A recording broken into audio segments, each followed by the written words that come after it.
प्रजासत्ताक दिनी आमच्या तांदुळवाडी या गावी माजी सरपंच राजेंद्र साहेबराव मतकर यांच्या सांगण्यावरून विद्यमान आमदार महेश शिंदे साहेब यांच्या सुविधेपत्नी प्रियाताई शिंदे यांनी तिरंग्या ध्वजाऐवजी तिरंग्याला दुय्यम स्थान दिलं। या निषेधार्थ जिल्हाधिकाऱ्यांना 26 जानेवारीला पत्रव्यवहार केला, 5 फेब्रुवारी पत्रव्यवहार केला, 2 स्मरणपत्र दिली, आत्मदानाचे 2 इशारे दिले, तरी देखील या प्रशासनाला जाग आली नाही। सबब मी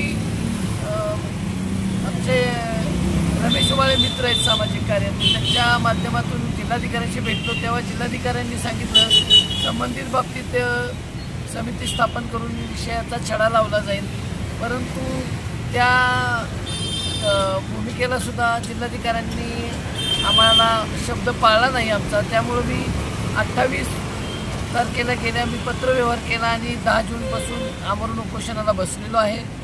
आज उपोषणाचा 4था दिवस आहे। प्रशासन इकडे डुंकून देखील पाहत नाही आहे। माझ्या विषयाचं गांभीर्य या प्रशासनाला नाही। देश जर सर्वतोपरी असेल तर राष्ट्र सर्वतोपरी आहे, तर राष्ट्रध्वज देखील सर्वतोपरी असणं गरजेचं आहे। पण या भूमिकेकडं प्रशासन हेतुपुरस्पर डोळेझाक करत आहे। या बाबतीत माझी प्रशासनाला मागणी आहे की राष्ट्रद्रोहाचा गुन्हा दाखल करण्यात यावा। संबंधित विषयात तर जे 2 विषय 3 विषय घेतलेले आहेत त्यामध्ये सुद्धा ऑन ड्युटी कर्मचाऱ्यास मारहाण करणाऱ्या राजेंद्र साहेबराव मतकर यांचं ग्रामपंचायत सदस्यत्व पदावरून हकालपट्टी करून त्यांच्यावर देखील तसा गुन्हा दाखल व्हावा। त्यांच्यावर झालेली कारवाईचा अहवाल पोलिसांनी जिल्हा प्रशासनाकडे सादर करावा, एवढी भूमिका आहे।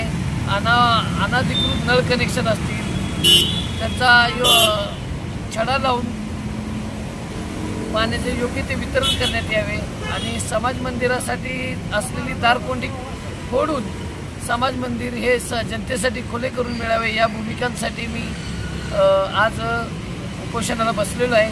माझ्या भूमिका जोवरपर्यंत मान्य होत नाहीत तोवरपर्यंत मी माझ्या भूमिकेवर ठाम आहे। मी मरण पत्करेल, पण कोणत्याही आमिषाला किंवा राजकीय दबावाला शरण जाणार नाही, एवढेच सांगतो, थांबतो। जय भीम, जय शिवराय, जय संविधान, जय स्वराज्य।